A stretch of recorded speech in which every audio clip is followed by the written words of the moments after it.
Okay, magandang araw mga paps. Ito L300 euro po na naman po, no? Lilinisin natin yung EGR kasi nagawa natin mahigit na si boss na medyo naramdaman niya yung hina ng hatak. Kaya tsaka yung silinyador medyo timigas na, no? Kaya kailangan natin yan, titignan natin yung kapal ng carbon. Yan, kinakalasan namin. Kailangan natin kalasin tupuan para mas magaan kimilos. Okay, yan, umpisa na muna natin mga paps.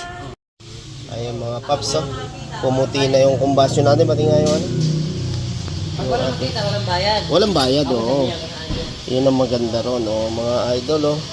Sigurado kanina to, punong-puno to ng carbon. Yun, okay. Salpak.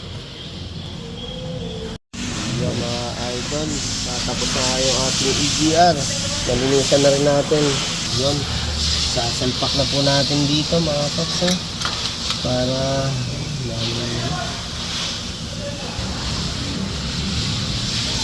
Para at least pag na-isalpak natin yung balik na uli yung hatak ni bossing. Yung ganda ng hatak. Ayun, test drive na ni Idol yung pagkagawa natin sa EGR valve.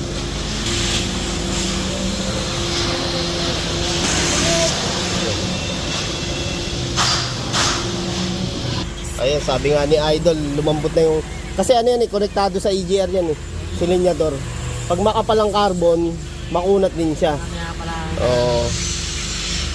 So uwi na nga sila boss sa Pasig. Oo, kasama ka pa Ayan o, may painante o. Hello ka naman dyan. Ayan o. Hello. Salamat. Uy.